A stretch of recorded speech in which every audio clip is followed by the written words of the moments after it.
Azərbaycan Dövlət Su Ehtiyatları Agentliyinin tabeliyində fəaliyyət göstərən Şamaxı Su Meliorasiya Sistemlərinin İstismar İdarəsi rayon ərazisində yerləşən əkin sahələrini suvarma suyu ilə tam təmin etmək üçün meliorativ tədbirlərini davam etdirir. Bu istiqamətdə idarə tərəfindən suvarmaya xidmət edən 2 subarteziyan quyusunda nasos aqreqatları yenisi ilə əvəz olunub. Zoğalavaçay su anbarının nasosxana hissəsində yerləşən sirtmələrdə təmir işləri aparılıb. Eyni zamanda Ağsu çaydan qidalanan Bağırlı kanalının 1500 metrlik hissəsi lildən təmizlənib.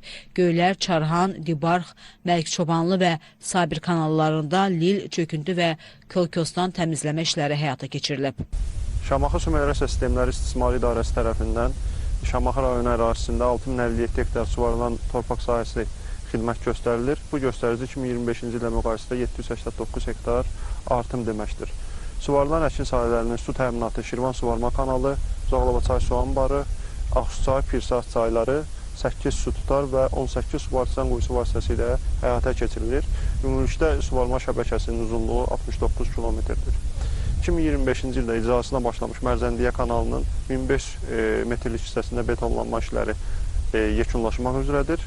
Görülən tədbirlər nəticəsində kanalda su itkilərinin qarşısının alınması, su təminatının səmərliliyin artırılmasına xidmət ediləcəkdir. Şamaxı rayonunda görülən kompleks tədbirlər ötən il əkin sahələrindən bol məhsul əldə edilməsinə səbəb olub. Fermerlər bu ilin də məhsuldar il olacağına əminlik bildirirlər. Çünki bitkilərə lazım olan suvarma suyunu vaxtında verə biliblər. Prezidentimizin 2020-ci ildə verdiyi sərəncamla bütün Azərbaycanın regionlarında qazılmış su meliorasiya quyularından ikisi də bizim kətdə qazılıb, hal-hazırda fəaliyyətdədir. Bu quyuların təmiri üçün, bu quyuların bərpası üçün həmişə Şamaxı rayonunun Su Meliorasiya İdarəsinə müraciət eləmişik və Su Meliorasiya İdarəsi vaxtı-vaxtında gəlib bu quyuları bərpa eləyir, təmir eləyir.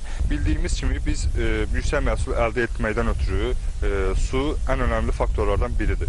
Hal-hazırda arxamda gördüyünüz rezervarı biz Şirvan kanaldan Şamaxı Su İdarəsinin dəstəyi ilə rezerv eləmişik. Hal-hazırda mövsüm vaxtı olmadığı üçün mövsümə hazırlıq işlər gedir. Suvarma vaxtı inşallah biz öz suvarmamızı yerinə yetirəcəyik və bitkilərə lazım olan suyu təmin edəcəyik. Əlavə olaraq qeyd etmək istərdim ki, dövlət başçısı cənab prezidentə öz təşəkkürümü bildirmək istəyirəm. Çox sağ olsun ki, bizə bu cür şərait yaratmışdır və əvvəlki illərə nisbətən biz bu illəri daha çox məhsul verəcəyik. Təşəkkür edirəm.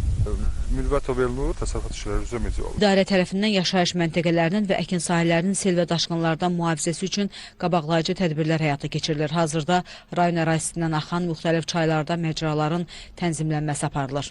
Rayon ərazisində sel və daşqın sularının mühafizəsi tədbirləri gücləndirilib. Belə ki, Pirsat çay və Ağsu çaylarının məcrası mexanizmlər vasitəsilə tənzimlənilir. 2025-ci ilin son 6 ay ərzində Pirsat çayda 1500 metr, Ağsu çayda isə 4000 metrdən artıq bəndvurma işləri görülüb. Bu tədbirlər hidrotexniki qurğuların mühafizəsini təmin etməklə yanaşı, drenaj sularının sel sularına qarışmasının qarşısını almasına imkan yaradır. Hal-hazırda hər iki çayda bəndvurma işləri davam edir. Qeyd edək ki, Şamaxı rayonunda içməli su təchizatı və kanalizasiya sistemlərinin dayanıqlı fəaliyyətinin təmin edilməsi istiqamətində də işlər davam etdirilir. Hazırda idarə tərəfindən 10.542 abonentə xidmət göstərilir ki, onlardan 10.370-i əhali, 172-si isə qeyri-əhali qrupuna daxildir. Əhalinin keyfiyyətli və fasiləsiz içməli su ilə təmin olunması məqsədi ilə su xətlərində baş verən qəzalar operativ şəkildə aradan qaldırılır. Rayon üzrə magistral su xətlərinin ümumi uzunluğu 64,9 kilometr, daxili paylayıcı şəbəkələrin uzunluğu 227,4 kilometr, kanalizasiya xətlərinin ümumi uzunluğu isə 157 kilometr təşkil edir. Bu sahədə istismar, təmir və yenilənmə işləri hazırda da davam etdirilir.